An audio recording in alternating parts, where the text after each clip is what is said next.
that we provide as added funds from the NDR.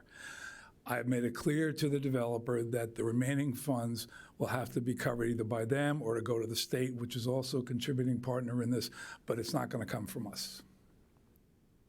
Continue. Thank you, President Chancellor. John, the work that's going to be executed in these change orders, has that been completed? Has it been approved?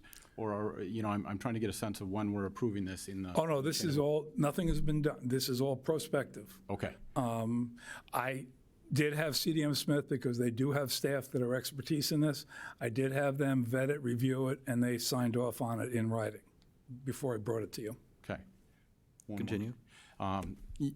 In the future, I think, as we look at change orders, and I don't want to micromanage these projects, but calling it a change order and bringing a dollar forward would feel better. Approving it when we know what we're approving changing in terms of the actual items that applies to.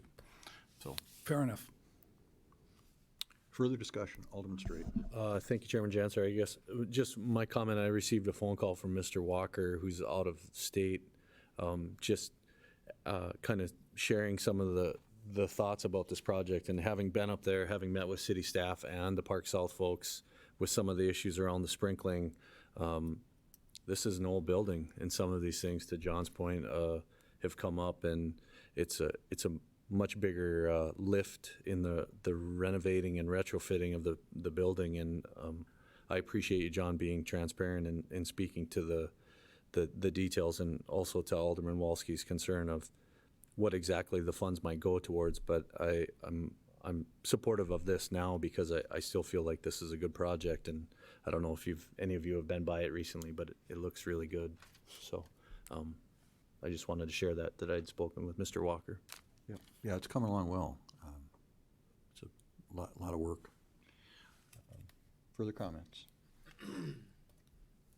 Thank you, John. Okay, seeing none, or any further discussion amongst the committee? Okay, seeing none, please call the roll, Kelly. Olson? Yes. Padragula? Yes. Sitma? Yes. Straight? Yes. Wolski? yes. Barney? Yes. Janser? Yes. Motion carried. Item number 8 is the Home Sweet Home structure relocation bid. Is there a motion? So moved. Moved by Wolski, Second. seconded by Olson. Discussion. Alderman Wolski? Just a comment, concern on the front end as this comes together. It's my understanding that some of the windows on the first floor of that building are historic and significant, and maybe even have significant value. So I guess I'm just curious and wondering if we're taking care to preserve that aspect of the property. And Sure. If I could, this is kind of out of context, but I have something to give you, all of you that just came in. This is the brochure that we're distributing for the gap financing program for the single-family housing. I thought you all would like to see copies of it. Thank you. We have sent out. I got one. Oh, you got, that's right, you got one. Thanks.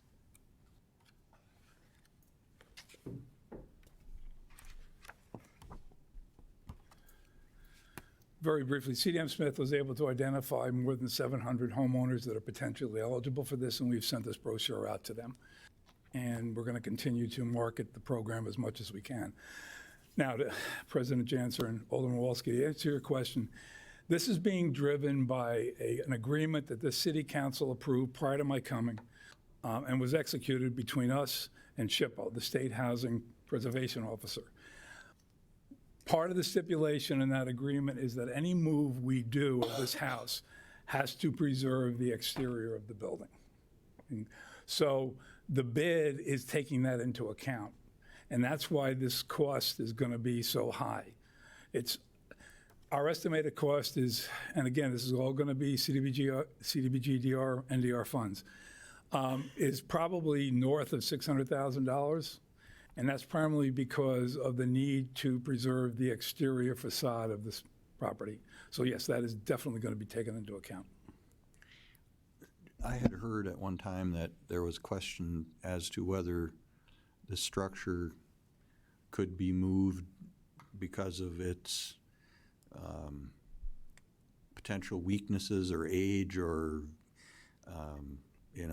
condition? I mean, is the feasibility, can this get done, I guess is. As best, President Janser, as best we can tell, and we have had a subcontractor to CDM Smith who does have an architectural engineering background take a look at this, and they're actually the primary lead in drawing up the specs. It appears that this is not in as bad a structural shape as we originally thought. But again, we're not going to know until we move it. But we will do our best and be most diligent. I should also add, because it has been kind of misrepresented, even though this house was entered into an agreement with SHPO, it is not on any historical register. It is not on the National Register. It is not on the State Register. It has not been identified in any of the usual registers as historically significant, which does pose a challenge because once it's moved, at this point, is not eligible for any historic tax credits that could be used to rehab it, rebuild it, relocate it further, or any other uses.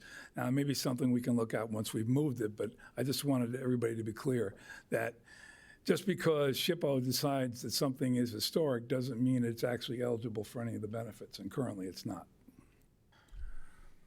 Alderman Sitma. Thank you, Mr. President. Mr. Zakian, just for reference on this issue, once the move is complete and the house is set, in terms of the ownership and then rehabilitation, does this still fall under the guise of the city to make sure the facade, the windows, and everything else are all put back? Our President Janser, Alderman Sitma, good question. That's another factor in why this is going to cost so much. That is contemplated. The actual move, when we sit it on the new foundation across the street, it will be as it was. Now, if we have to take off some parts of the facade, then they'll be put back on again. Once it's moved, it's sitting on the foundation, it will continue, we will own it. But once it's sitting on the foundation, our obligations to SHPO are concluded. And then once it's on the foundation and the facade is back up, if we have to take it down, then it's purely up to the city as to the disposition of this building. This is a building that was apparently a residence at one time in the past. Most recently, it's been a commercial building. Does it go back to being a residence at that point, or what? I mean, President Janser, at this point, that's going to be purely up to us to figure out what would be the best possible use for this going forward. And I also should add that from HUD's standpoint, HUD has kind of been, other than we're paying for it, through the HUD funds, they are a passive player in this. This is all part of the environmental review that has to go through on all these different projects. And one of the components of an environmental review is you have to check with SHPO. And when the city did this, they entered into a long, lengthy negotiating process. And SHPO found that this house was needed to be saved. But again, as far as HUD is concerned and SHPO is concerned, once this is moved, sitting on its foundation, and it's back in the form it was before we moved it, then it's purely at the discretion of the city what we do with it going forward. okay. Alderman Straight. Thank you, Chairman Janser. John, am I wrong? Are there 3 chimneys in this? 3 fireplaces? Are we going to have to reconstruct fireplaces? Anybody know?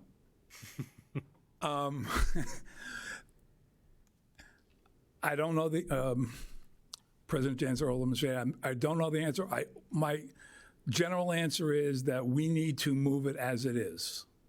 And when we put it on the other site, it needs to, what you see today has to be what's on the site across the street, whatever that's entailed.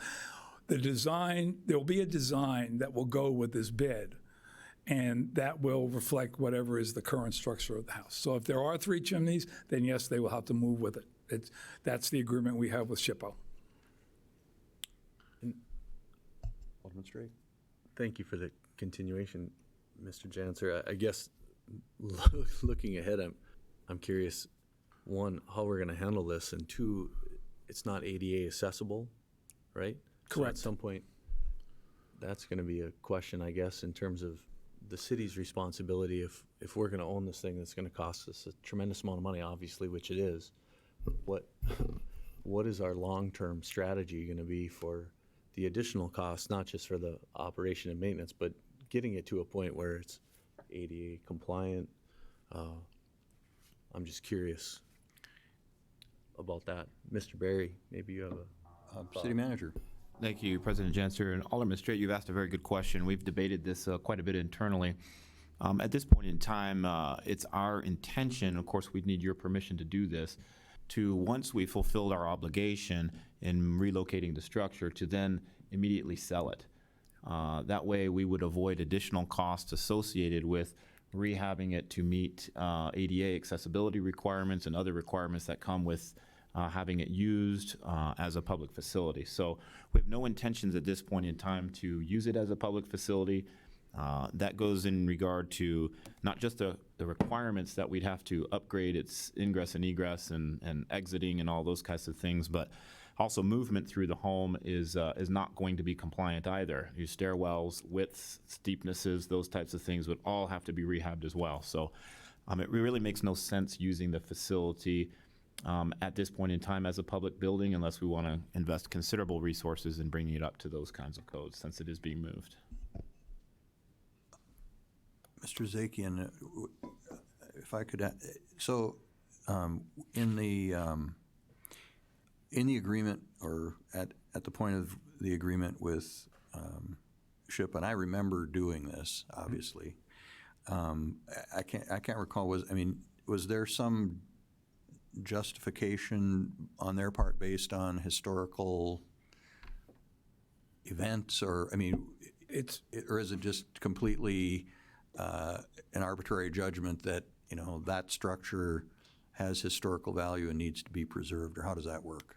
President Janser, from what I can tell from an exchange of communication between the city and SHPO before I got here, no, its use and what was in it is not of historical significance. SHPO's view was that the Elizabethan architectural exterior appearance of the house warranted it being preserved. Those are their exact words. Which is why there's been this focus on making sure that when we move it, we preserve the facade. Okay. Alderman Straight.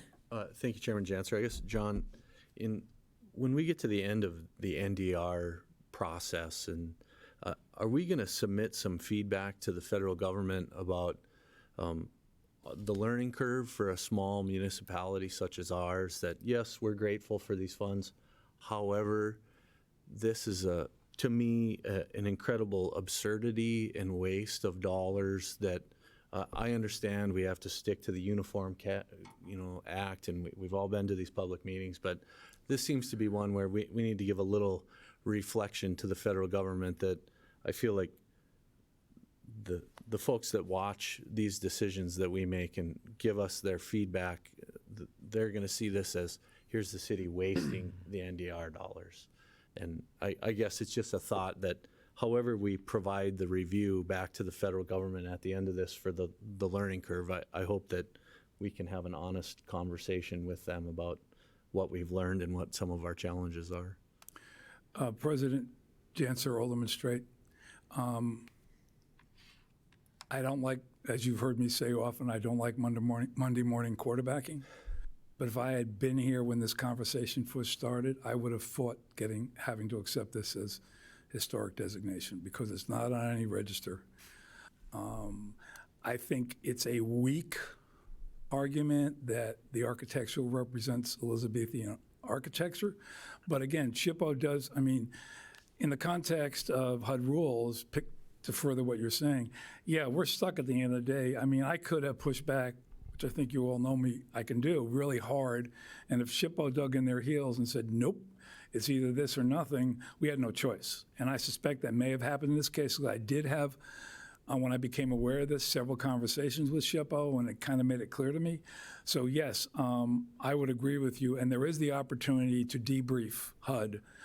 Actually, I've started doing that.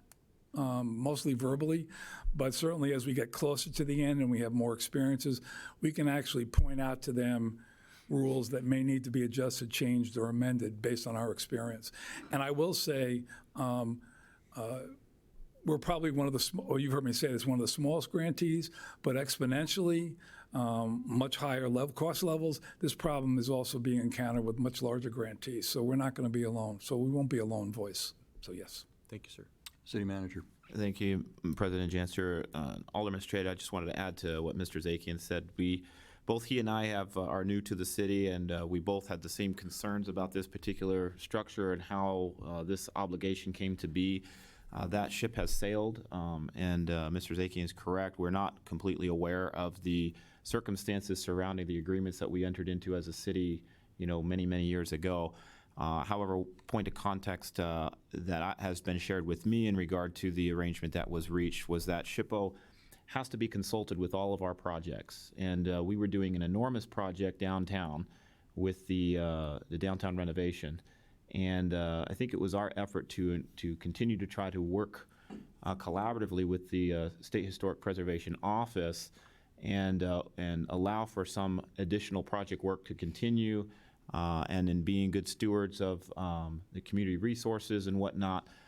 For whatever reason, the agreements were signed that we would preserve an historic building, and the Home Sweet Home building was the one that was identified as being preserved. I will tell you that since Mr. Zakian's arrival and since our acquisition of the property, we have re-engaged the State Historic Preservation Office and asked for a reconsideration of the decision so that we weren't spending hundreds of thousands of dollars relocating a structure that has no historical registration or certification in our community. We were unsuccessful under multiple attempts to get them to do that. Now, that was a state historic preservation requirement. Unfortunately, that requirement got tied into a number of other agreements, including the NDR agreements, as well as our permitting for the environmental review of the flood control project. And it looked like if we wanted to press that any further, it could have the serious potential to delay the flood control projects because it would reopen the environmental review. So we decided at that point in time that it wasn't worth the fight with the federal agencies or the State Historic Preservation Office. So I can assure you that we're equally disturbed by this, but that we have given it our level best as it relates to trying to find an alternative course that would be more cost effective for our community. Thank you. Alderman Wolski. One brief thought here to wrap this up, and I think we've probably covered this enough at this point, but it was my understanding, as Mr. Berry just spoke to, that the historic review that went on in this area was almost entirely a result of the flood protection project. And so that's why we got into this process. And, the Corps says this is, we have to have these agreements with the Historic Preservation Office, so this is what we have to do. It certainly seems like it's a very costly expense, and don't get me wrong, I'm not excited about spending $600,000 to move a house, which will very likely not be worth anywhere near that when we relocate it.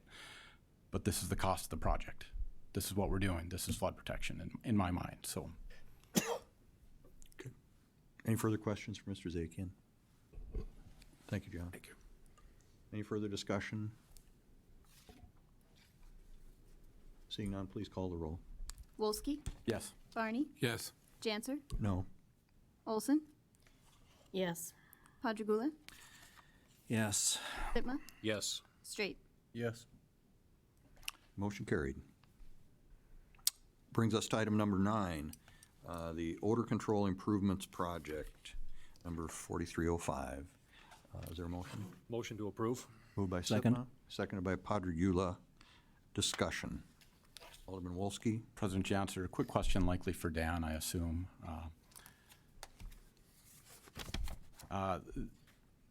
Completely understand the engineer's report on this in terms of their assessment of the need, but I'm also curious if we have heard from citizens indicating a need for this particular project. Are we catching information on this issue from both directions, from our engineers telling us this is called for and from citizens who are requesting this? President Janser, Alderman Wolski, yes. Most of our odor concerns that we have come from the master lift station. which is downstream from the Roosevelt. This project, we have to inject the chemical upstream to treat it before it gets to the master lift station. As you know, the master lift station handles 75 to 80% of our sewage in the city of Minot. And we have had continued,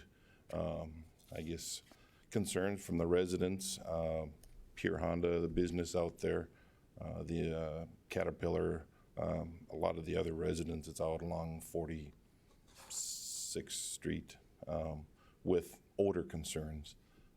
But I guess, and coupled with that, we have a lot of concerns because we've seen a lot of increase in the H2S gases in the last few years with water-saving toilets and different things in the house. There's higher concentration. It's not diluted as much, and it's having a big effect on our structures. The tin roof on master lift station that's not that old is literally being eaten up. Our manholes, the concrete manholes, are being dissolved with this gas. So it's an improvement that we really need to move forward with. Okay. Mr. Mayor. Dan, in your memo that we received, you say that the funds have been included in the 2018 budget for the chemical amounts estimated for this ongoing operation. President Janser, Mayor Barney, yes, the chemical costs after it's constructed are in my sewage treatment budget for what we're going to have to put out for that. So those costs have been included in that department's budget for operating this. But the $630,000 for construction of the equipment to use the chemicals is coming out of the 2017 sanitary sewer rehab funds, but wasn't part of the budget, correct? President Janser, Mayor Barney, we have a line item for our sanitary sewer rehab each year to do work. So that's where the funding would come from. So it's not an 18, it's carryover funds from 17 that would be used for this. But this project wasn't included specifically, that's why we're hearing it today. That's correct. But we had the funds included in the 18 budget for the chemical amounts to be used at the facility. That's correct. We budgeted, President Janser, Mayor Barney, we budgeted in there on the premise that we would move forward with this project and construct the odor control project for the chemicals that would be injected. Again, if the project didn't go forward, then we simply wouldn't use that in the line item. well, I guess my point is if we knew that we were going to be using the chemicals in the 18 budget, why couldn't we included the project in the 18 budget as well and not have this special item on our agenda today? But I guess it's moot at this point. President Janser, Mayor Barney, basically, like I said, we could have included it in the 18 budget, but we had funding left from 17. That's why we were trying to utilize that funding. The funding that's in there in the 18 budget, we're using for other sanitary sewer repairs. Okay, thank you. Any further questions for the Public Works Director? Thank you, Dan. Any further discussion? Please, sorry, Alderman Straight. Chairman Janser, Dan, I'm sorry, I'm just thinking ahead to, is this going to be a line item cost then that we're going to have included in the upcoming budget cycle for next year? President Janser, Alderman Straight, yes, the chemical costs will be included in our sewage treatment budget each year that will need to be injected. Okay, thanks. Okay. Thank you. Any further discussion? Seeing none, call the roll. Sitma, Yes. Straight, Yes. Wolski, Yes. Barney, No. Janser, Yes. Olson, Yes. Padragula. Yes. Motion carried. Item number 10, the fill expansion contract amendment Project number 4306. Is there a motion? So moved. Moved by Wolski, Second. second by Straight. Discussion. Alderman Wolski? President Chancellor, yeah, I pulled this, thank you. Really just a comment here, Dan, you know, this issue has gotten a lot of discussion in the community, and there was some hesitation on part of the folks in the neighborhood, and I think what we are considering here is a good faith effort to move this process very diligently, very carefully, and very considerately, and there is a cost to that, and it's very significant.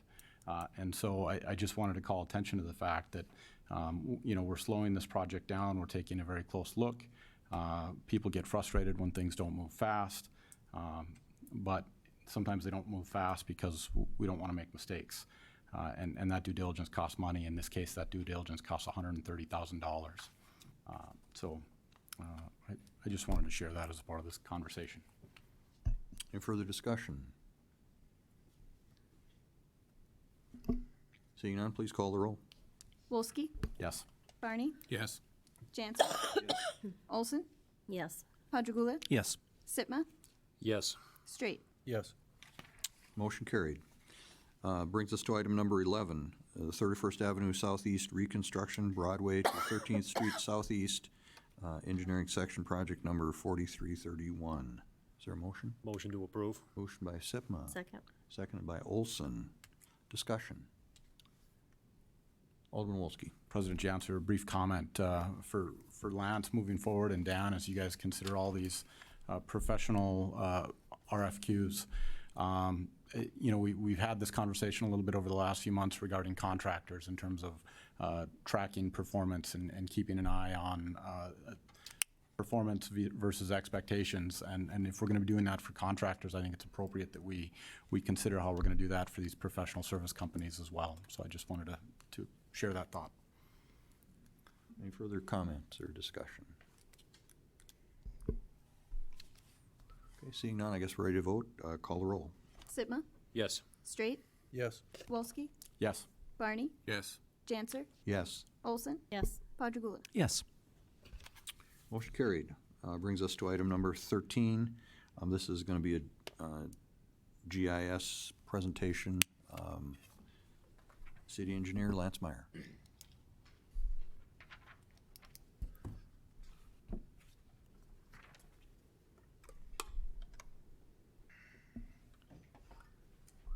Thank you, President Janser. Members of the City Council, I wanted to give a quick presentation today on the city's new GIS website. So our existing GIS software that we've had for about 5 or 6 years now served us very well. It's very popular in the community. It gets way over 300, 400, 500 hits a day. There are some complaints with it, though, it being a little bit non-user friendly at times.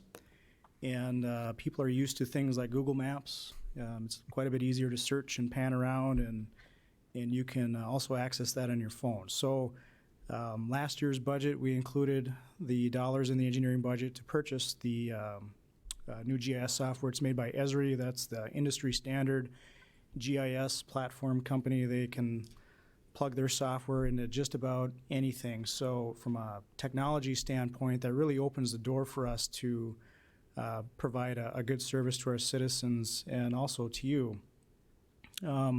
As an example, we've recently won a national award from Esri. It's called the SAG Award. And we won that award based on the work that we did for siting the new fire station.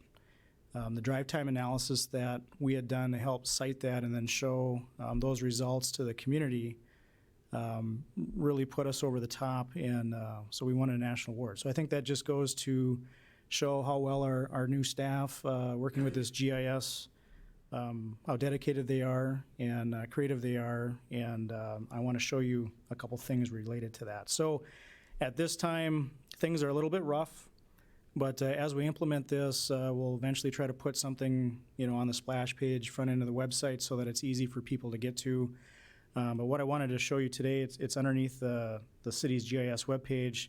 You can click this Preview New GIS Site coming soon link. This takes you to a series of panels. This is the fire station response time map that was made that we won this national award on. Here, of course, we can see with the two alternative sites what the drive time is for 4 minutes of response time. Something that's a little more dear to the residents' hearts are what construction projects is the city of Minot going to do this year, and how are they going to affect me? We plan on issuing this construction projects map here soon. You can get to it now, and it'll be refined over the next couple of weeks. We have a lot of projects to add to this. We've just added kind of the internal maintenance ones that engineering and public works have designed so far. But this overall map shows you the city. It's real easy to pan around and zoom just like you would on a Google map, for instance. You can come to the different hatched or shaded areas here, find where you live, click on this, and we bring up some information. So who the contractor is, we'll eventually fill in the start date, end dates, who our project manager is at the city, who to call, how to email them. So if you have a specific question, you don't have to call a phone tree to find that out. You can go right to that website, click on this link, and it'll send an email. As these projects start, weekly, our staff will be able to go to these, and as the construction status changes, we'll then be able to update this so when you click on it, you can get the latest information.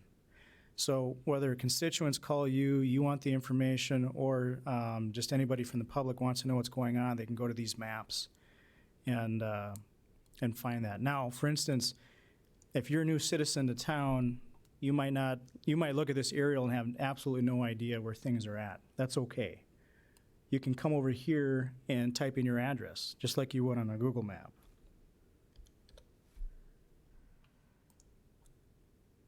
It'll pan right to your house. Now everyone knows where I live. But it's that easy to do these sort of things. Our old GIS, it was real cumbersome to try to search and to find something. And with these new maps, it's going to be a lot easier. We have different maps created right now for the public, things such as load restrictions, which are on and in force at this time. And then a new map that we're working on right now will be our road closures map.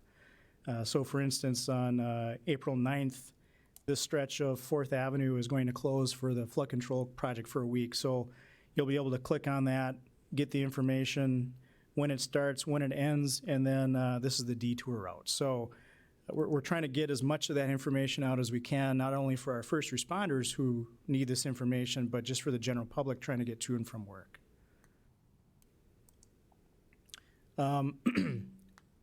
We would be happy to hear any feedback or input, not necessarily today if you have it, great, but we can make just about anything as long as we have the data. If the police department, for instance, wanted to know where all of the breaking and enterings are in the city, if we have that data, we can heat map it, and that can help them search for those sort of things and prioritize areas. If same thing with the fire department, if they're having a lot of fire-related issues in a certain part of town, we can help people find those issues and then solve them with data. So if you as aldermen are having some related issues that you'd like us to help investigate and get some data for you, these are the tools that we want to start using for communication and for data analysis. Be happy to take any questions you have. Alderman Sitma. Thank you, Mr. President. Lance, I think it goes without saying, of course, even being the floodplain flood map administrator and getting several phone calls on this a day, are we going to be able, or will we be doing the same thing with our flood maps, not only today, but when we get that information on when those proposed changes are going to come to a specific icon, just like we saw with road construction? Mr. President, Alderman Sitma, we will. In fact, the maps that FEMA created are based on this Esri software, so now we have those abilities too. Thank you. Alderman Patrick. I am really excited about this, and this has answered questions I've had for years. The one specific story I want to say and how this has already answered it was occasionally I get questions from constituents about, why is such and such a road closed? How long will it be closed for? And in the past, when I've asked city staff, they've given me answers, and I've raised the issue of, could we have a regular update on this? And that's where the reality kind of hit. The unfortunate reality was I was told there was something like 32 or 34 street closures projects ongoing at any given time during the construction season, and we just didn't have the staff because we didn't have the money to keep an update on this. And now, rather than spending staff time typing things out or sending things or putting out some sort of newsletter, we can look at it ourselves. So this is already answering questions that I've had for several years, and I think it'll make it much easier for us. Obviously, it'll make it much easier for you, and I think it'll be much, much easier for city staff. And I think this, for city residents. And I think this as a way around the dilemmas we've had in the past of having antiquated, no management systems, no data systems, put it that way.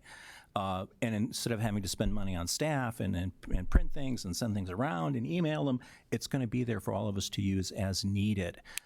So I see this as a quantum leap, actually, in terms of the quality of information we'll have and its accessibility and the transparency of government operations. So I am super excited and want to compliment you and your staff about this development. This is just wonderful. City Manager. Thank you, President Janser. And, kind of just expanding off of what Alderman Padregula said, when Mr. Meyer and I talked about this some time ago, he and I were, to my delight, very aligned in the vision that we had with regard to this. This is a major administrative initiative that I wanted to see. Mr. Meyer was already working on this, so he has done an excellent job thinking through ahead of time and trying to provide a platform by which this data could be easily accessible.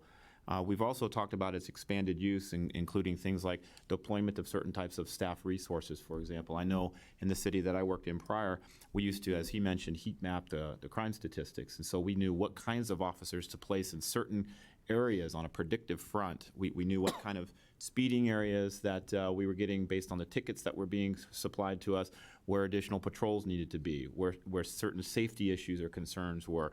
You have to understand that geographic information system analysis is not just producing a map and having everybody look at that map. We can actually use the information to predictively deploy and respond on an administrative front, on a patrolling front, on a maintenance front, on any sort of front. But I will caution the council that being a data-informed organization is while extremely beneficial and a best management practice for municipalities, it does take resources. And so the more information we try to gather, the more information we try to churn, the more information we try to utilize, while that will ultimately develop efficiencies for us as an organization, we will have to commit resources to it. Things like software upgrades or maintenance, the costs for upgrades in the software and so on and so forth. So just wanted to caution you that this does come with a cost over time, depending upon how much we use it, but the efficiencies that can be gained, the smart improvements that can be utilized are astronomical. And I would just want to thank publicly Mr. Meyer for his forethought and vision on this, because it's an outstanding best management practice. Alderman Sitma. Thank you, Mr. President. Just a quick question on, does this work compatibly with the tracking software that we currently have within our snow removal equipment? It can. And I don't know if it is just yet, but we do have a map that you can track where the vehicles are. But I don't know if it's hooked up to this particular map. That might be a question for Mr. Meyer. It's actually the Director of Public Works might be able to answer it better, but I believe their software, it's based on the same mapping technology, but it's probably proprietary to their equipment. Yeah, the Razor tracking system, which is what we use, as I understand, is very similar in its use. But for example, the police chief and I were just talking, we're going to be bringing in GPS locates for all of the patrol cars. We'll be able to put that on a map, and when we have a crime or a need for the patrol or for the dispatch of an officer, the dispatch folks can be able to pull up the information to find out which officer's in closest proximity instead of trying to find that out on the fly, saving time and also not overly deploying resources to any particular incident. Mr. Mayor? Just a follow-up to Mr. Berry's comments. That won't be accessible to the public, though, will it? No, sir. All right. Alderman Wolski, did you have a comment? Yes, I do, President Janser. speaking to a couple of these things in a couple different ways. One, Lance, as an integration that maybe is worth exploring.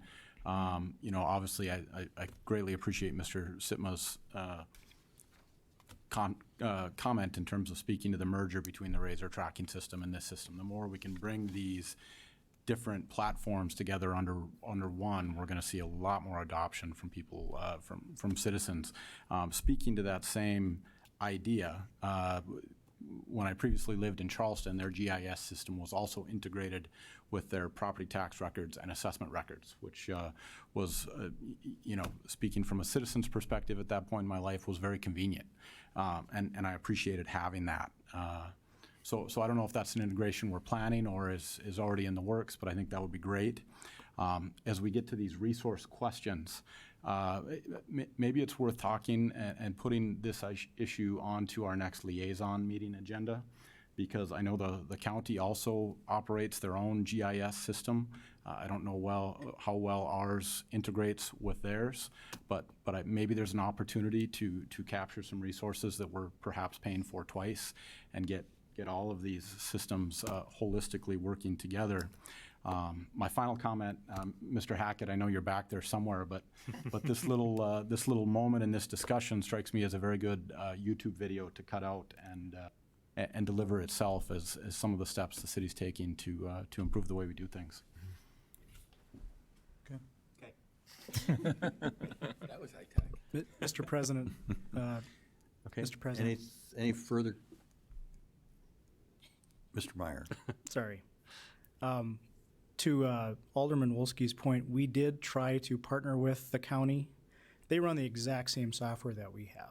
The problem being, we're now in an enterprise version, which means basically everybody in city staff can use it. They're on a somewhat smaller platform. It's an online version only. And also because we are separate political subs, the organization structure with Esri would not allow us to combine. We've already looked at that. So we have to be separate, unfortunately. Okay. But we do share data. So they share their personal information and likewise. So there is that link. Okay. Good work. Any further questions for the city engineer?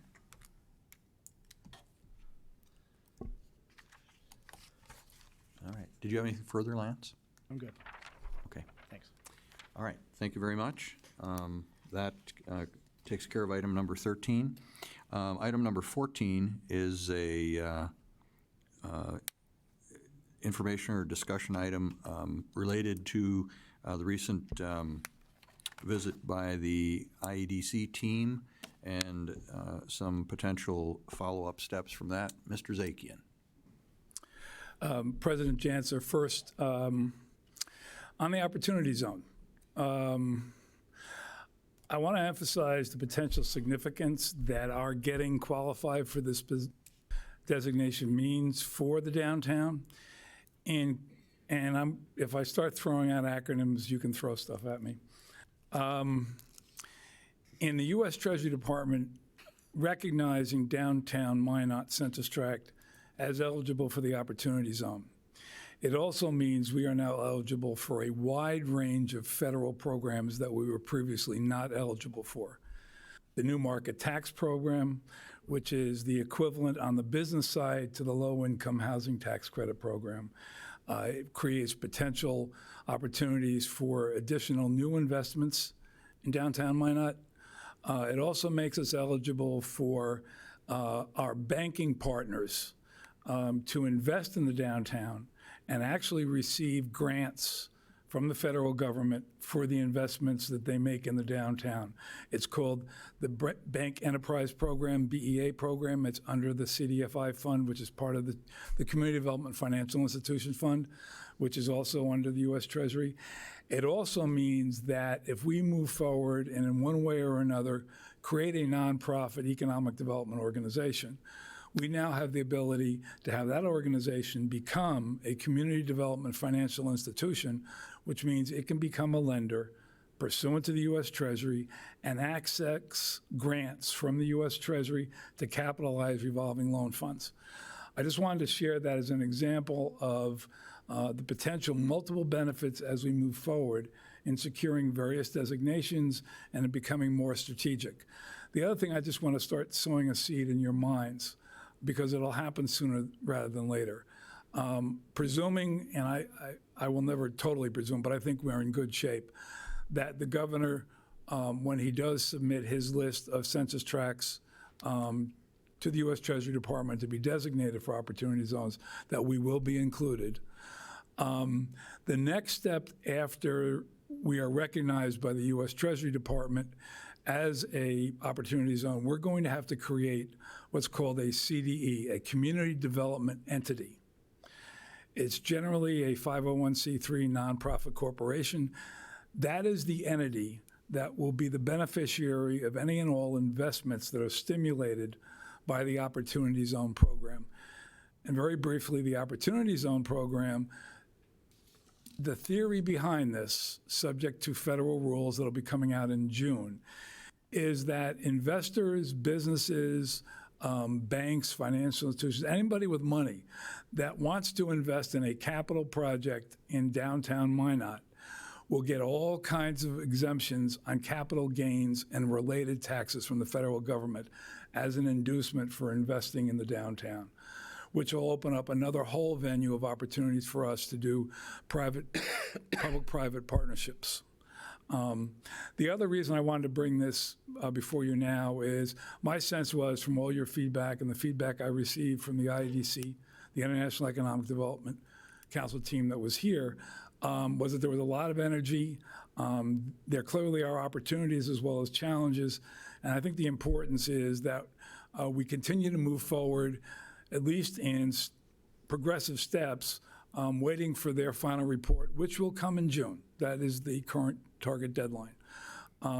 So I thought there were three things we could continue to move forward. You had requested last year, and I've been moving it forward a little bit, kind of got a little sidetracked because of the IEDC visit, but we can now resume it, is really taking a look at the Magic Fund and also looking at how we could better use it in the future and more effectively.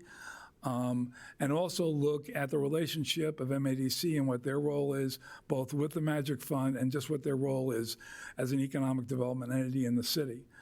The second key component, which was really highlighted during this discussion, is we do have a phenomenal tool in the downtown. It's called the Renaissance Zone. I think I've shared this with you, but under the current Century Code law governing Renaissance zones, we can have up to 42 blocks designated for the Renaissance Zone. We are currently, I think, around 26. So we have tremendous capacity to add blocks to the zone. I did send you two maps. One was to show you all the Trinity properties in the downtown. That would not, if we included all those Trinity properties within the zone, that would still leave other blocks to put into the zone. And then the other map I showed was just to identify where municipal buildings are so that we didn't mistakenly put those in the zone. There is a Renaissance Zone Board meeting tomorrow. We're going to begin to discuss not only the possibility of making a recommendation to this body to expand the zone, but also look at rewriting and redrafting the actual plan to be more targeted, more directed, more specific, and to give you more accountability in terms of what you can expect out of the benefits from the zone. And then the third piece, and I didn't pre-plan this with the city manager or with Lance, I think you heard from a lot of the IEDC discussions.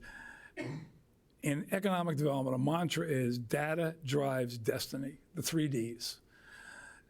Any successful economic development strategy in a community, smaller than us, our size, much larger than us, lives and dies by data, having the most current information. I did ask them to do some minor mining of data so that it didn't cost us too much, but just to give you a sample of what we're talking about.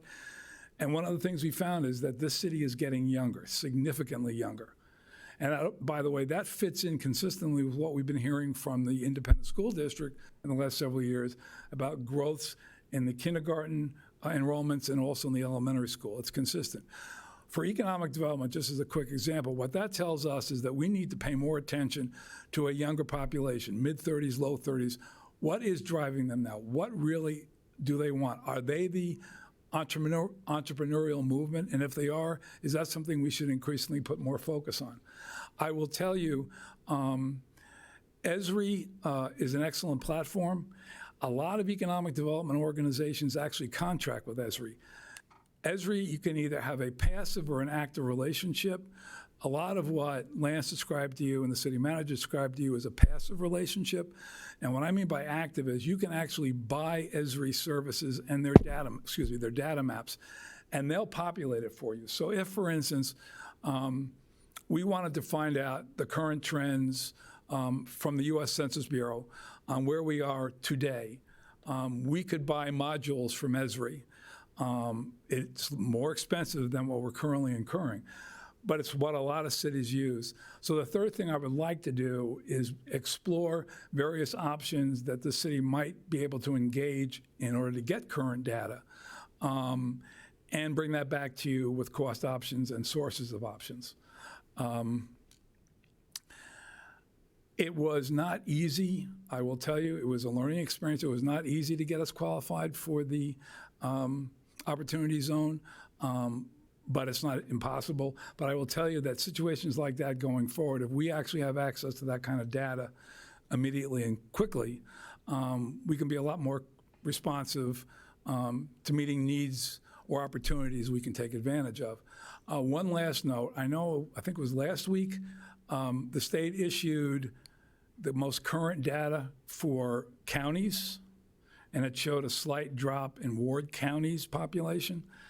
Ours is not out yet, so I wouldn't necessarily extrapolate that when ours comes out, our population may have dropped slightly. I think Ward County is a total of about 77,000. We are about 48.5 in the last 2016 data.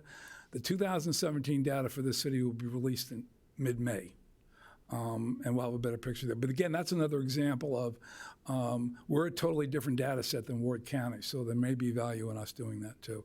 So those are the three things I thought going forward, but I just thought I would give you an opportunity to not only get your reaction to that, but answer any quick questions you might have on next steps after the IEDC visit. Okay, thank you. I think we all valued the process that took place while they were here, and look forward to the final report. Their out brief, the day that they concluded, I think had some good information in it, but the fleshing out of that as we get the final report, I think will be very helpful. So any questions for Mr. Zakian on this item? Alderman Wolski? No questions for Mr. Zakian, but John, in your memo here, you outlined a number of different steps that were appropriate for discussion in terms of, convening the city-led monthly meetings. A few of them you've mentioned here, a few of them you haven't. Right. I'm comfortable, I'm supportive of moving forward with everything you've put on here, and knowing full well that when the decisions come, we're going to come back here and have those discussions too. But I appreciated the visit, and I look forward to getting to work on all this, because I think this is the conversations taking place under this umbrella are going to be some very important ones for Minot in the coming years. Okay. Alderman Straight? Thank you, Chairman Janser. I guess, Mr. Zakian, I appreciated the information as well, and certainly how you spoke to it. My concern going forward, and that's what I conveyed to IEDC, is nobody wants another report that's just going to sit on the shelf. And I think what our challenge is how do we not just take that information, but how do we lead? Because that's the expectation coming out of IEDC, to the point that, great, I look forward to it, but I want to start having the conversations now, which I think we know what's going to come out of some of the IEDC findings, but I want to know how we're strategizing so we're not waiting for June and then reacting in June. How is the city going to lead the conversation, bring these groups together? That's also what I want to know. So I'm curious your thoughts on that moving forward. President Janser, Alderman Straight, you have shared that several times, and I think it's valid. Several of you also up on the dais have done that. It is clear to IEDC, and it's actually kind of spelled out in the contract I wrote with them, subrecipient agreement to stay in HUD mode, They have to deliver action items. What they're going to do is basically say, here are the challenges you face, here are the opportunities, here are where we see your weaknesses are, here's where we see the pieces that you should consider in putting together an overall comprehensive economic development strategy. Here are the areas where we see you have strengths, here are the areas where we see you have opportunities, and here's where we see the choices you have to make to take advantage of those strengths and opportunities or address and missed needs. So this will be presented to this body as an action package. And then you're correct, Alderman Straight, that it will be not only up to you, but up to me and others on the administrative side to push this forward. Alderman Pattergula. I just wanted to echo what Josh and Mark and Shannon have said, and tell you personally that I think this IEDC process has been one of the most valuable things I've been involved in 10 years on the council. And I think when I look back on it from that perspective of 10 years, today is one of the most positive and optimistic meetings of a council body I've been to. We're looking about using data. We're talking about how we lead. We're talking about plans for the future. We're talking about using outside consultants and outside information and source of data judiciously to guide us. With what Lance reported previously and what you're reporting now, I'm just very enthused and very excited, and just wanted to compliment city leadership and city staff for the changes I'm seeing happening. And this is the way it should be going from my perspective. And as Shannon said, there'll be a lot of choices and sometimes hard choices. Mr. City Manager reminds us, Tom does. But I think now we're at a much better position to make better decisions. I think the issues are laid out for us. And I think one of the things I liked about IEDC was the outside perspective, the lack of bias, the lack of any kind of ingrown loyalty or defensiveness or whatever. These are professionals, and they're giving us a perspective from their national perspective, which is just extremely valuable to me. So I'm just very enthused, very enthused. President Janser, Alderman Padrigola, echo that. I appreciate everything that you've all said, but I also want to give you all a compliment. Brian Daniels, who was the tall gentleman and kind of is the strong force in that group, I had the chance to have dinner with him Monday. And the whole purpose of the dinner was try to pick his brain more and to follow through. And one of the things he said, which resonated, and I also want to give out kudos to MADC and the Chamber of Commerce for actually stepping up. I could not have accomplished everything that took place. It was them putting together all the different meetings that really made this work. But it was your candor, all of you on this dais, your candor and your frankness, as well as the openness and inquisitive nature of all the different groups and stakeholders we met with during these 3 days, that really resulted in them getting a complete, effective picture and makes them feel like they can really produce a very productive document. So kudos to all of you, too. Thank you. Mr. Mayor. I just want to add that, we've all stated what a great process it was, and I completely agree. I think that it would be prudent to wait for that comprehensive report with those action plans before we get too far ahead of ourselves on getting started. I just think that they're going to have a very tangible path for us to follow, and I'd like to give that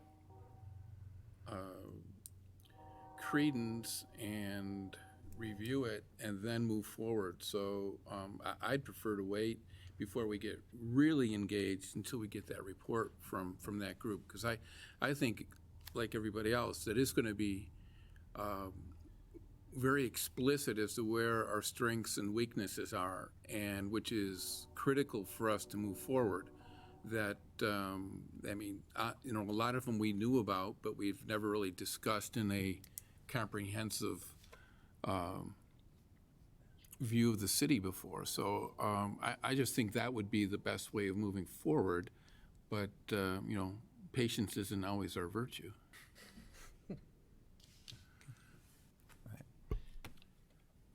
Do you have some further? Just a final comment here, and I appreciate the mayor's perspective on this. I'm probably one of the more anxious members of this council to move some of these things forward. you guys can figure out how to navigate that path. But John, one request, the final morning the IEDC was here, they had a slide presentation that they showed to us with some of the high-level things that they picked up on and were able to communicate back very quickly. I would appreciate having that, if you guys are able to track that down and share it with me. I can do that. All right. Thank you. Thank you. And thank you for all your input. All righty. I think we'll conclude then item 14, but John, don't go too far because I think you're probably coming right up. So moving on then to item 15, which is the NDR single-family home buildable lots RFP. This was a this was a RFP that was put out, and then I believe the recommendation was to take neither of the two respondents. Late yesterday or in pretty recent times, there was a protest letter that was received of the decision of that recommendation. So with your guidance as to where we go from here. Sure. President Janser, I believe one of the two respondents is actually here in the audience, and after I finish, would probably like to present their position. The other one was received from the other proposer. It was a 2-page letter. The process we're following in its standard HUD process is that there is always an opportunity for appeal. It's a 30-day period. They both had expressed the desire to appeal the recommendation that neither proposal be awarded at the last committee of the whole meeting. Today marks the 30th day, so it's appropriate that they be given the opportunity, if they so choose, to present their case. I would point out a couple of things from the beginning. As is the case with all HUD RFPs, there is always the right reserved to not award either an RFP or a bid for reasons unrelated to the actual RFP. It's just, it is a standard practice as a discretion on the part of the grantee to decide that for a variety of reasons, it is not appropriate to go forward with a particular project. That is the case in this one from my perspective. If you'll recall, when I first came in, I said there were several RFPs too far down the road, having been launched in 2015 and 16, and I didn't think it was appropriate for me coming in to stop them because this had been what was envisioned originally in the action plan. This is the last of those RFPs. When this RFP was envisioned in the beginning and reflected in the action plan, remember that we were in a robust market. There was almost a 0% vacancy rate in multifamily housing, and you couldn't build single-family homes fast enough.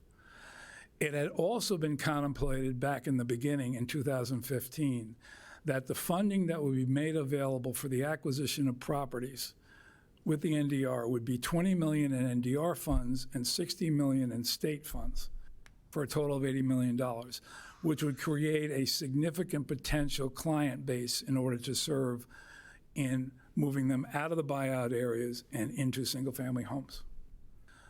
At the time this RFP was issued, there was still a belief that the market might be continuing to turn around, and it was still somewhat possible that the state might follow through with the $60 million.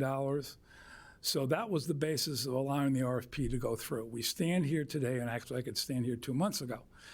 Two things have happened, and I'm not telling you anything you don't know. The market has continued to be very soft. In fact, today, for a totally separate reason, I had a chance with our CDM Smith experts to meet with all the major lenders in Minot, and then separately, all the brokers in Minot. The purpose of those meetings was to further jumpstart the gap financing program, and we're getting very positive feedback. But I took the opportunity with both the lenders and the brokers to ask them if they thought the market was strong enough yet to sustain a significant new single-family home construction initiative, and it was universally said no. They are very much, and I'm sure they would speak for themselves if I'm speaking out of turn, they are very supportive of our focusing on our programs in either rehabilitation on the multifamily side or pouring money into buying existing homes to kind of strengthen the market, the single-family housing market. And by the way, that's what the gap financing is all about.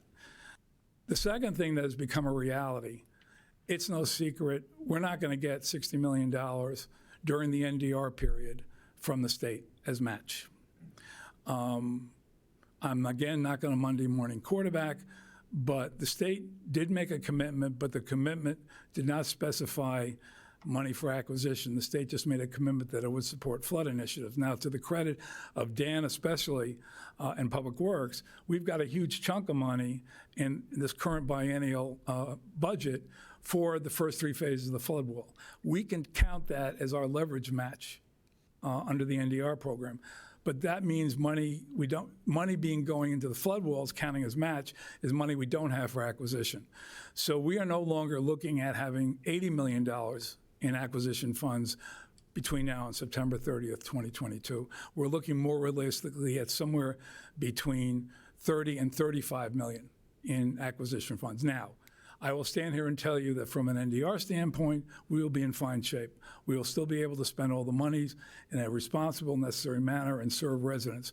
But it severely reduces the population we are going to be serving. So for those 2 reasons, more than anything else, it's my recommendation that we not award this contract at this time.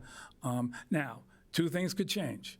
By 2019, and by the way, remember, 2022 is the deadline. I am still comfortable, and I've already made a promise to you when I become uncomfortable, I will tell you. I am still comfortable that as we go into 2019, throughout that year, we'll still be fine in initiating projects and spending money and still meet the 2022 deadline. I'd even be fairly comfortable going into the beginning of 2020. So 2 things could happen that could change this, and then we could revisit this. One could be that the state in next year's biennial legislative session will re-up and give us more money. Possibility. I'm the optimist. The other component is that the market could continue to uptick to a point where the financial community and the real estate community will be comfortable with us becoming actively involved in a significant investment in NDR funds to promote single-family housing. I think it would, and it's not something I haven't said before, I think it would be imprudent at this point for this city to initiate any significant, and this I consider this 35 lot is, on this size city would be significant. It would be imprudent based on current conditions and the current reality with the state funds for us to begin to go forward and initiating a single-family new construction housing program. I don't think it would serve the city well overall as a policy, and I don't think it would support our private sector market. I do, again, believe that the focus we're now on will continue to help serve those people that we most need to serve, especially the low and moderate income homeowners that are being bought out and or that are suffering because they still live in the 100-year flood zone. I will tell you that we've already had 8, and this has been a very soft rollout, we already have 8 homeowners going through the gap financing process to get determined eligible, and there's been preliminary review of their eligibility. They want to buy existing homes outside the flood zone in Minot. So that is definitely a need and a service that we can provide them. I will acknowledge that the one that's not here did send you a letter. It was on the technical merits, and just, again, it's not the primary reason I'm before you recommending no award. I do want to make 2 other things clear. One is, our review in no way should be ever considered as in any way saying that neither of these developers are not good developers. The review was strictly on within, I happen to think they're both good developers. The review was strictly within the requirements of the RFP. There were technical flaws in both of their RFPs. They did not fully respond to all the requirements. And that was the technical review committee's finding, so we could not even get to a point of reviewing the veracity of their proposals because they didn't meet all the requirements we had asked for. Mr. Hiroch asked for reconsideration of that and hire an outside engineer. I want to, for the record, state I have absolute confidence in city staff. There was a lot of due diligence done on this. We engaged a number of city departments. I'm perfectly satisfied with their qualifications in making a decision on what was not responsive to the RFPs. And we are paying CDM Smith, as you know, a lot of money, and they do have professionals. And they did a deep dive due diligence on these two applications, two responses. And they also found flaws that not all of the requirements were met. But again, I think these are good developers. I hope in the future the city can partner with both of them and advance their projects. But at the present time, my recommendation is it would be imprudent for us to use NDR funds for these either of these two projects. I'll answer any questions, then we can or you can either way. I can allow the gentleman to speak, and then I can answer questions in response to what he says as well as what I've just said, or I can answer questions now.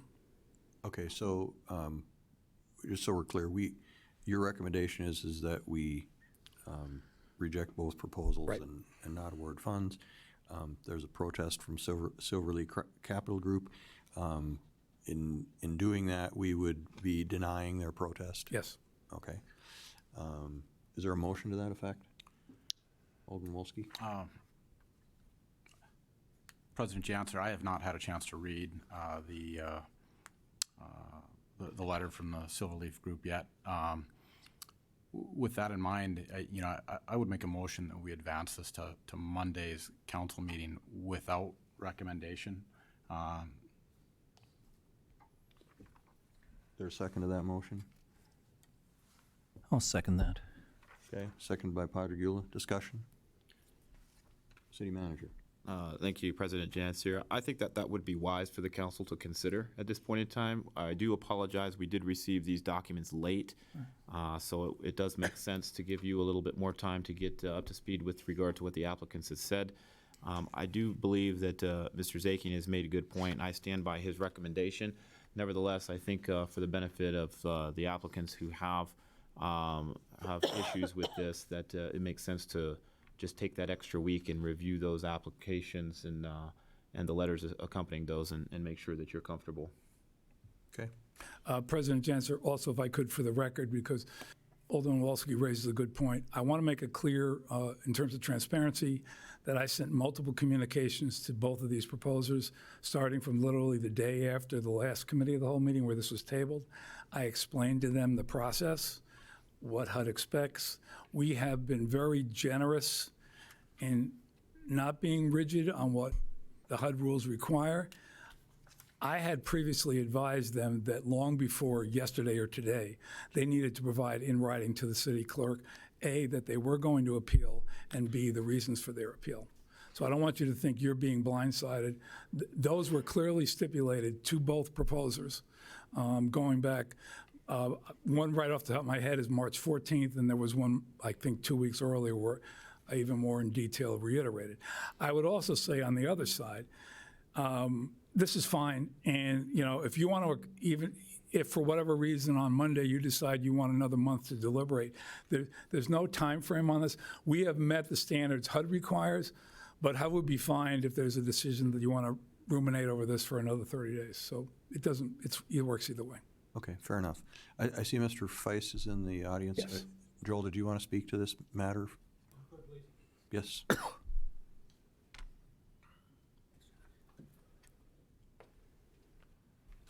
I didn't send it in by email. I just brought a copy. Okay. Thanks.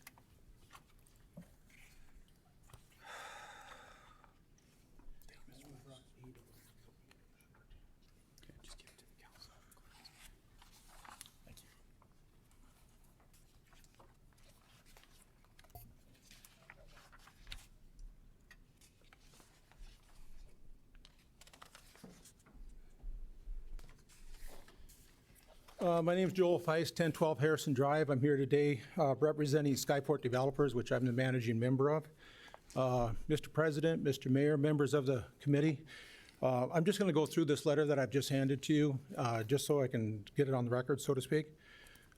This letter is to inform you that Skyport Developers, LLC, is the developer that acquired the property for the homes to be constructed in the development commonly referred to as Prairie Point, located in northwest Minot. When the RFP for the resilient neighborhood was announced, we thought that with some replatting and rezoning to fit the requirements, we would have an excellent chance at being awarded as an approved resilient neighborhood. We worked with Ackerman Surveying and Associates to review all the documents of the RFP to be certain all qualifications were met before we submitted our proposal. We met with Melissa Ziegler on 2 separate occasions before the RFP ever came out to make sure all of our questions were answered to our satisfaction. And we also met with Mr. Zakian before the RFP came out to clarify questions that we might have had at that time. The replat and rezone for the development to meet the requirements of the RFP has been submitted to the city and has been approved by the Planning Commission and the first reading of the City Council. Prairie Point consists of Phase 1, 35 single-family residential lots with the offering of 48,848 square foot residential neighborhood park. The lot sizes range from 7,400 to about 17,000 square feet and meet the minimum criteria as outlined in the RFP.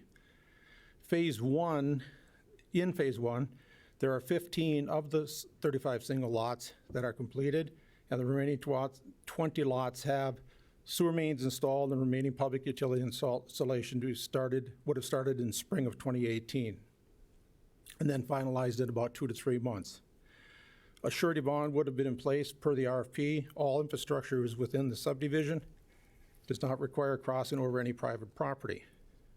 Phase 2 consists of 16 lots and shown only for the benefit of showing an expansion for future consideration. The infrastructure is partially installed and could be finished if required. All lots have access to public streets. 15 of the 35 lots have been completed and accepted per City of Minot standard specifications. All streets adjoining the 20 lots would be started in the spring of 2018. Prairie Point subdivision was originally zoned R4 residential. The proposal rezoning and subdivision application was submitted to the city to meet the R1S zone that will provide for additional flexibility in residential choices.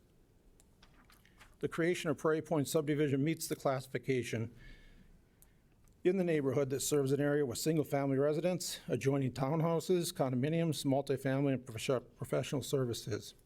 Prairie Point subdivision neighborhood park, along with the location to walking paths, Minot Park District's Polaris Park, Minot Soccer Association Complex, Ramstead Middle School, Lewis and Clark Elementary School, Sanford Medical, St. Alexis Medical, Marketplace Shopping Complex, and easy access to public streets and transportation makes this a star performer in the portfolio of the City of Minot's Resilient Neighborhood Selection. We submitted our proposal on October 30th, 2017. The RFP pre-proposal questions and answers had verbiage in it that indicated the submitting developers would be notified of the results in about 45 to 60 days. In mid-December, we contacted Mr. Zakian's office to see if any conclusions had been reached, and were told they would be making a recommendation to the committee for the January meeting. This did not occur. We contacted them again in mid-January and were given the response that they would be making a recommendation to the committee for the February meeting that was held February 28. We received notification that our proposal was rejected on Friday the 25th, 1 business day before the committee meeting. As you may be aware, the RFP review process was to use a scoring system for all the different criteria spelled out in the RFP. Our proposal used a checklist of 15 different items that needed to be checked off for compliance. In email correspondence with Mr. Zakian, he stated that the review committee did not get to the point of assigning the point systems, as neither of the proposals met the criteria. How could it take 4 months to come to that conclusion and then give us 1 business day to respond? In the letter we received from Mr. Zakian on February 25th, he states that our proposal was determined to be non-responsive for the following reasons. Quote, the proper residential zoning was not in place at the time the proposal was submitted, and all necessary public utilities had not been completed. His analysis of how this is stated in the RFP is questionable at best. As the RFP called for using a point system to score the proposal, there are provisions in the RFP that allow for items to be completed at a later date, although it would affect the overall score results. The review committee never got to that point of scoring the proposal. If that was the case, why weren't we notified at the time? After analyzing the RFP and the way the proposals were judged by the review committee, I seriously doubt that there was any development project in the city that would have met the criteria as reviewed and judged. If that's the case, why was the request for proposal ever written? It appears to me it was designed to fail from the beginning. I'm fully aware of what the RFP states. The city reserves the right to reject any and all proposals. What's disheartening is that a great deal of time, expense, and effort was expended on this project, both from the city's pocketbook and ours. The explanation for the rejection of the proposal leaves a little bit to be desired and could have been handled in a much more professional manner, especially from those representing the city's interest. I've also included the next couple pages there was just some pre-proposal questions and answers that were submitted to Mr. Zakian before the proposals were actually put together. And I just wanted to review just a couple of them in there. On the first page, key point in the RFP is currently available, is for currently available residentially zoned property. If you go back a couple more pages, towards the bottom of the third page there, it says it's based strictly on cost. No, it is not all based on cost. The lots will be graded based on the criteria that is listed in the RFP and the cost of the lots. And then if you go back a couple more pages, just a couple more items and I'll be finished. Is scoring determined on a lot-by-lot basis, i.e. if some lots qualify for full points and other lots are for partial points? His answer was the scoring is based on a set of criteria which is primarily a focus on the resilient qualities of the overall development tract in which the 35 lots are located, such as infrastructure in place, so forth, meeting resilient standards, i.e. walking paths, parks, etc. And then lastly, what dates do you expect to inspect, review, and score the lots? Lots are not being scored. It is the overall location of the 35 lots that are being scored. And then when will you announce the winner? Generally within 45 to 60 days. Thank you for your consideration. Okay, thank you, Mr. Feist. We appreciate your appearing and your input. Mr. Zakian, do you wish to comment? I apologize. I meant to offer one clarification. I have nothing per se to respond to Mr. Feist. I think what I said originally kind of covers it. But I want to, since we're in a situation where sometimes what we say can be misconstrued as a city, I want to make clear the difference between this project and looking to try to serve LMI homeowners in the buyout area and 16th Street Crossing. 16th Street Crossing was under Allocation 1. Allocation 1 operates under totally different rules.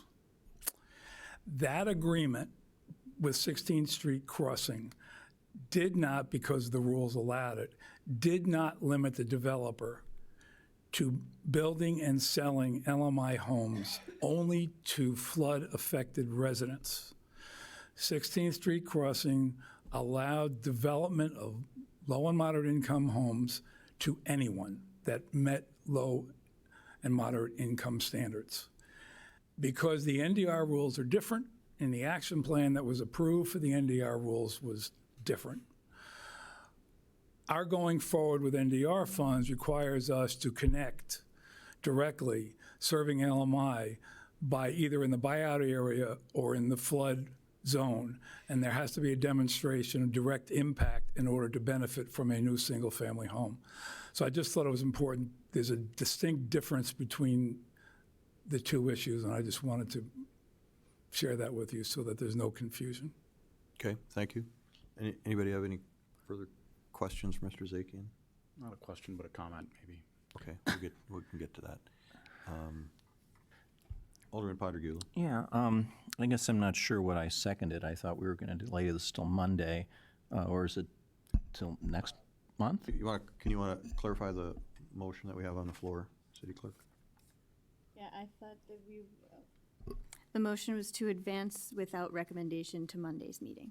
Right, so when we get to Monday, we would have the option of either supporting the staff recommendation or, as was earlier talked about, moving it a month down the road if we wanted to do that, so. Okay. At this point, we're not deciding a final outcome today. Right. I did have one question I wanted to ask, and I'm not sure if the time and place for it is Monday or now.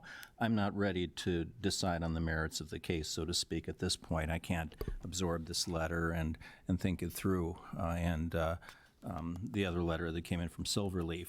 I do have one kind of almost procedural or more process issue, and I guess I feel some need to ask the question, and maybe today isn't the right day, but the other applicant made some allegations that this was not a, quote, fair and unbiased review, close quote.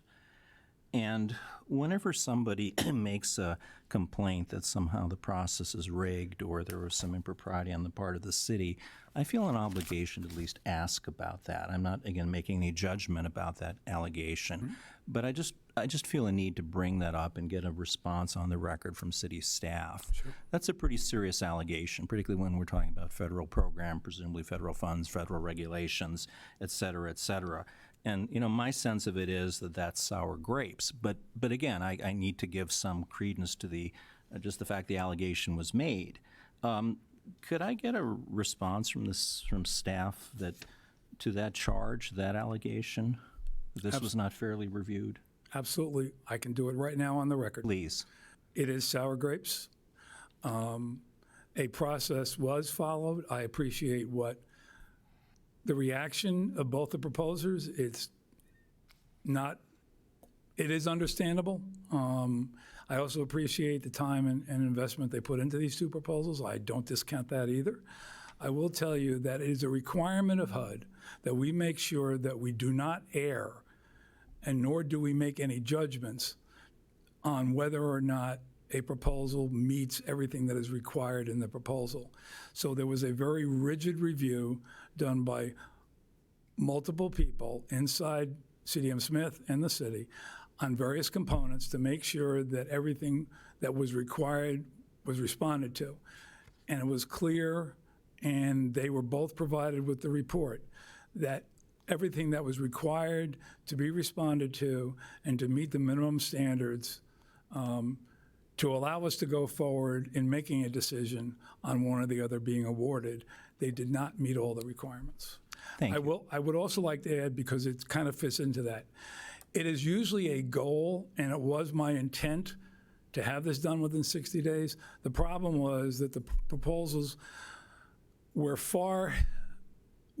extremely extensive, that it was necessary to take more time to do the deep dive and due diligence to check and see and make sure whether or not all the responses were met. And that's what took additional time. That was purely the only reason it took additional time. Thank you for that reassurance. Mr. Mayor. I don't have a question for Mr. Zakian, but I have a question for the clerk.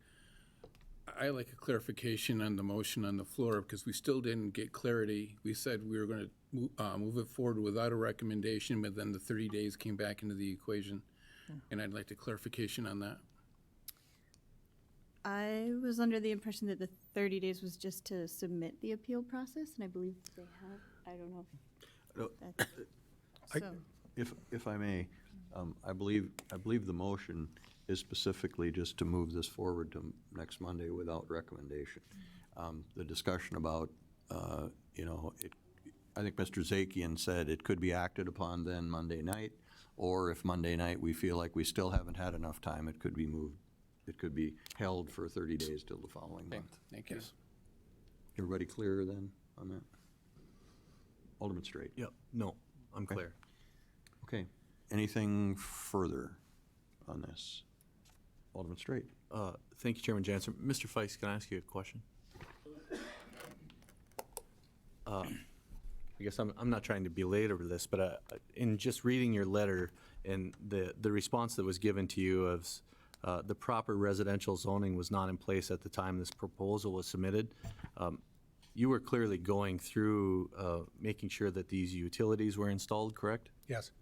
And it was your understanding that your 35 total lots, if I have that number correct, would, within 2 to 3 months in the spring of 2018, would be completed, right? Yes. Okay, thank you, sir. And there was 15 that were actually ready to go at the time, met all of the qualifications. So there was a remaining 20 lots that would encompass the remaining to get up to the 35 number.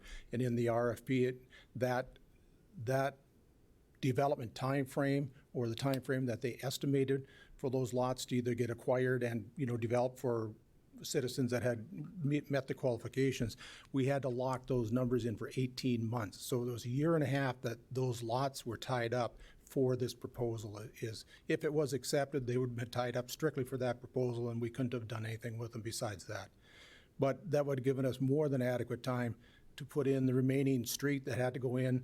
There was some water, electrical, and gas lines and so forth, but we've done it before, and I know it doesn't take that much time to do it. So. And one follow-up was correct me if I'm wrong, because there's a lot of things that come through planning. When was this Prairie Point zoned residential? I can't remember. It went through the Planning Commission, and then it went through the first City Council reading, and they're waiting for one more document from us to do the second reading. But Raleigh, do you remember what, was it February? That's right. January or February? That's when I seem to remember. As soon as we submitted our RFP, we began the process to change the lot zoning and lot sizes and so forth. Thank you, sir. Yep. Okay, thank you. Okay. Alderman Wolski, you had something else? I'm going to just share some thoughts on this. My gut feeling on this is that I agree with the position of Mr. Zakian in that this project isn't appropriate right now. At the same time, I feel like if we go back to last summer, I assume I approved this RFQ, and I think that's where we went sideways. I think even back then, I still had that same gut feeling that this wasn't appropriate, and the circumstances of Mr. Zakian being here only a few months and getting a handle on things, and this is one of those areas where I look back now on my own vote then and say, darn it, I think I got it wrong. I wish we would have stopped this then, because the amount of work that these applicants went through is considerable, and I don't like being in this position at this point. So to Mr. Feist, to Mr. Zakian, I think I got this one wrong last summer. I apologize. I wish I could do it over and go back in time. But I am going to take the weekend and look over this very carefully and give it my best thought in front of Monday. Okay. Alderman Sitma. Thank you, Mr. President. Just for the sake that I may not be here on Monday, I think I need to maybe just, I guess, give a little direction on where I'm at with this. Taking a look at the housing market and with the financial situation has been explained within the current biennium. At this point, I just don't see it being something that would be extremely positive for our community in the terms of the housing market where we sit today and even in the near future. I fully recognize the amount of work that has gone into these proposals, to which, I commend the people that put the work into it, absolutely. But again, it's just we have this in front of us, and we have to make the best decision on how it's going to impact the community and to the specifics of which it is applied. So if I'm here on Monday and if I get through all of the information and I'm still where I'm at, I would vote against this come Monday. Okay, thank you for those comments. Alderman Straight. Thank you, Chairman Janser. I guess, Alderman Wolski, I appreciate your thought process. And I guess for myself, something I'm going to stew on all weekend is many of you, everybody in the room has heard me say, the city of Minot's open for business. And I recognize, yeah, the market's changed, it's soft.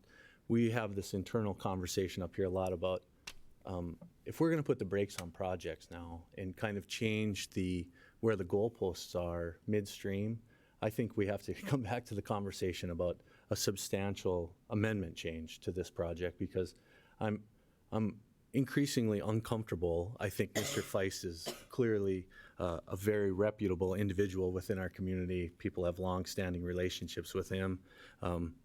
What I've started to say in other meetings is the city made some mistakes throughout a couple of these public-private partnerships a number of years ago. And what we have now is, to my thinking and the way I review this, is we've moved so far to the other pendulum that we're becoming very rigid. Clearly, Mr. Feist has been going through the process to get these utilities connected, and if we're going to stick to the letter of the law on the utilities have to be completed and connected, where we have a clear, reputable builder in town, and then we're going to put the brakes on these projects, I'm increasingly uncomfortable being in that position, because we are now starting to regulate how we feel about business in this community. And it kind of reckons back to my discomfort with the liquor license conversations that we've had. And I know it's vastly different, but in how we control things within this body, I'm concerned about the perception in the community of whether we're open for business or not. Clearly, we can ask Mr. Feist how he might feel about building a development under the current conditions, but I have to trust him as the professional. And so I'm going to stew on this over the weekend, but Sean, because I know you might be gone, these are thoughts that I think we have to talk about moving forward, because I'm uneasy if we're going to start stopping some of these projects without also recognizing we don't want to have the conversation about actually recommending to staff to inquire about a substantial amendment. We're just going to continue to kick the can down the road and hope conditions change. Maybe conditions are going to change, maybe they're not. But I'm increasingly uneasy about it, because the developers followed the process. And now midstream, we're saying, we're not sure. So that's just my thought process right now. Okay, so we have a motion before us to continue this conversation Monday night after we've had time to read the materials and get comfortable with it. Did you have something more, Alderman Patergula? If he's sharing his thought process, I'd like to share mine. I guess I have similar ambivalence about this. I'm right now, today, on the opposite side. I'd vote against. I'd vote for the denial, but I'm kind of close to that. You said something about. He said something about following the letter of the law. I guess that's one of those things I'm very concerned about, because this isn't our law or our ordinance or even state law. It's federal law. And the last people I want to get in trouble with is the resiliency people and the federal government with the $80 million. I don't want to take any chance in the world of jeopardizing that. I think if you put a lot of effort into something and you enter into it in good faith, we should be able to cut you some slack. But there's a difference between us and the feds. So I share Shannon's concerns. I guess today I'm on the opposite side of what his vote would be. The other thing, if there are technical kind of requirements, I think people have to meet those. One of the other things that makes me kind of be on the other side of probably be the vote, is that I see so many empty lots. There's so many developments in the northwest part of town where you have one or two townhomes, and then you have fields of what used to be weeds, now it's snow. And the market just isn't there. And I'm not sure, even if a developer wants to, wager his own financial well-being on building more homes, it just doesn't make any sense to me. And as much as I value private enterprise and the market system, I'm really distressed by all these streets with just one or two homes on them. And, if we can fill them in, yes, but I don't know. So I share Shannon's concerns. I just, at this point, I'm 51% on the other side of the fence. So those are my thought processes. Okay, we have a motion on the floor. Everybody clear on the motion? Seeing no further discussion, call the roll. Wolski, Yes. Barney, Yes. Janser, Yes. Olson, Yes. Padragula, Yes. Sitma, Yes. Straight. Yes. Motion carried. Item number 16 is discussion, or actually, I guess, the letter that was generated on the discussion of the, or based on the Heidrich Homes residents' complaints. Maybe city manager, you want to just Yeah, take thank you. Thank you, Mr. President. Members of the council, I just wanted to bring to your attention a letter that the staff had sent out that I authored to Mr. Jonathan and Ms. Carolee Newman in regard to their visit recently with the city council on March the 5th. Keep in mind that they came to visit the city council February 5th and expressed some concerns regarding the construction quality of their homes in a subdivision that lays within the 2-mile extraterritorial area. We did hold a staff meeting with many members of that community on March the 5th and listened to their complaints and attempted to address as many of those complaints with information and materials that they'd requested in the form of building permits and other documents. You might recall that on May 5th, Mr. Newman, on behalf of the subdivision, had presented about 7 or so various requests of the city council.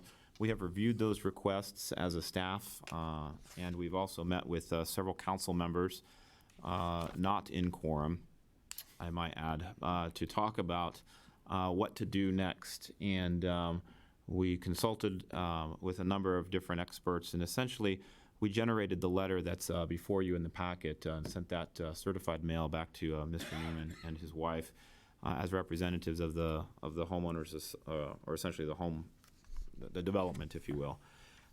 Essentially, we have referred them back to their contractor because of the quality concerns that were raised, and have informed them that we will not be taking any additional action, particularly in regard to the requests or demands that they made of the city council. I bring this to your attention only to make sure that we are transparent in this action, and to ensure that we have a recorded decision, and that we allow for dialogue in the event that the Newmans or anyone else from the community are here. I've invited them to attend and invited the other representatives of the community to attend to have the conversation at this forum. I don't know if anyone's here to do that or not, but essentially it's our endeavor to close this issue out and to move forward. And so with that, I'll stand for any questions you might have. Any questions for the city manager? Okay. Is there anyone here from the homeowners group that we're talking about, the Heidrich Homes group? Yes, ma'am?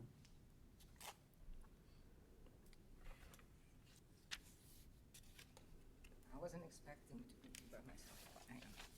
Ma'am, Hi. can we get your... Tracy Danielson, Thank you, and your address, please? 3611 13th Street Northeast. Okay. City clerk, did you get that name? Okay. Ma'am, please proceed. Okay, and I understand your position and your letter on it, and I understand where you're at with this. I get that. My concern is that my house was built in 2003, and the inspection was done between the time it was being built and that. There was 4 inspections to be done. It was done under the 2000 IRC rules, International Residential Code, and 2 of the inspections with the paperwork that you provided to me show that my 2 inspections weren't done. But that's not what I'm here to argue. What my concern is this, is that the wood frames, wood foundation, excuse me, I'm nervous. The wood foundations are underneath the IRC, and they're also underneath the AFPW. And I read them both very well. My concern is where these houses are built, and the rest of them that were built from 2010 on, when we had that mass, no housing, this gentleman put in a section of plans to be interviewed by your review and permit process, the booklet that you have on review and getting a permit, because I read all that too. And it says specific sizes and everything for the wood foundations. And there's a reason for that, according to the AFPA. My problem with this is that most of those homes down there, they had a specific set of plans put in.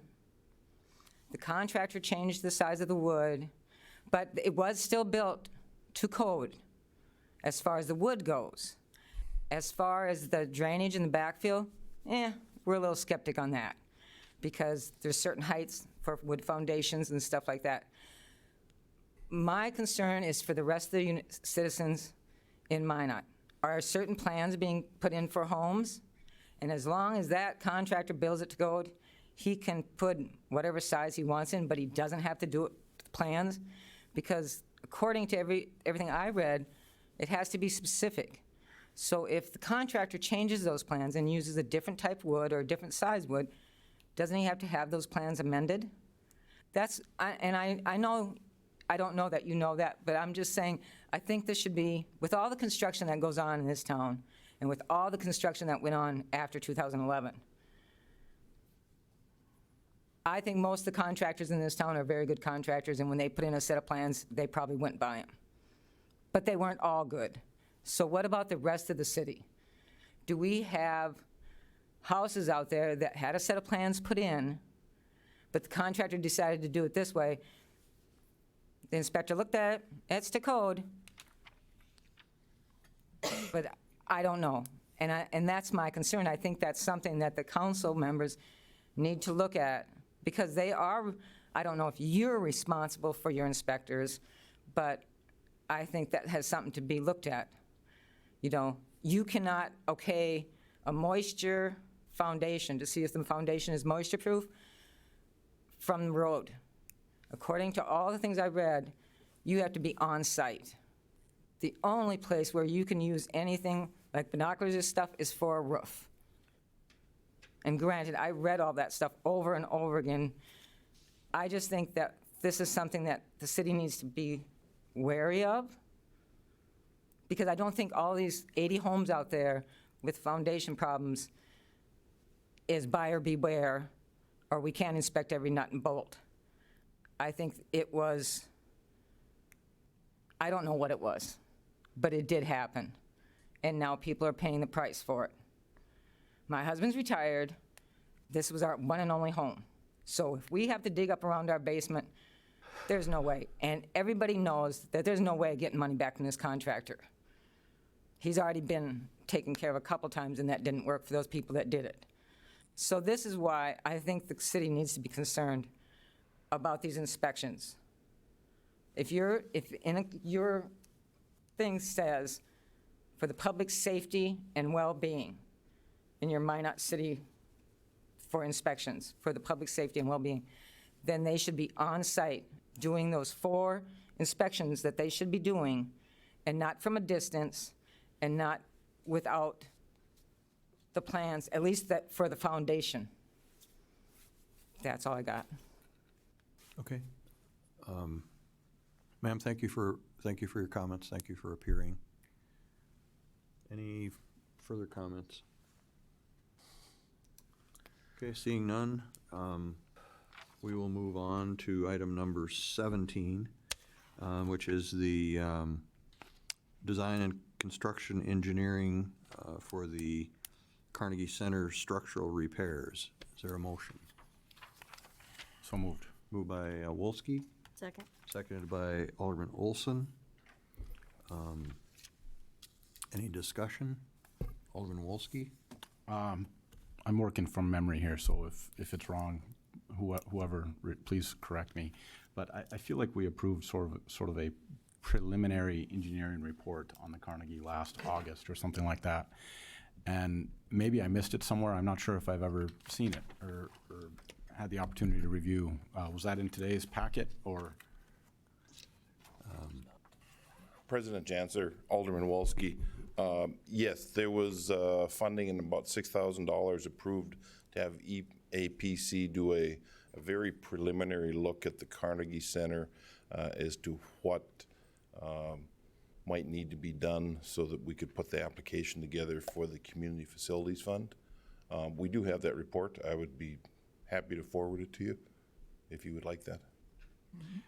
I would, and if I might add a comment here, I think we're just approving the hiring of EAPC in this action. Is that correct? That's correct. Yeah, this was just a long time between these two actions, 6 or 7 months, and people have asked me what's going on with it. So I think the more information we can provide, the sooner on this. But I think people are curious. I remember looking east at that building, and there was a widening crack that ran down a large part of the side of it on the west side. It looked like it was coming apart, so that probably hasn't gotten any better over the winter or into where we've gotten to now. So, yeah. One follow-up here, President Janser. Dan, the very preliminary part of this process, but is the expectation that the money we've allocated out of community facilities, the $550,000, do we think that's going to get us there? President Janser, Alderman Wolski, yes, that's in the preliminary report. That was their, I guess, very rough estimate based on their observation and some numbers they had put together, that the $550,000 should cover the architectural engineering services and the repairs needed. Okay. Any further questions for the Public Works Director? Thank you, Dan. Any further discussion on the item? We have a motion, then call the roll. Wolski, Yes. Barney, Yes. Janser, Yes. Olson, Yes. Padragula, Yes. Sitma, Yes. Straight. Yes. Motion carried. That completes our agenda for the day. This meeting is adjourned.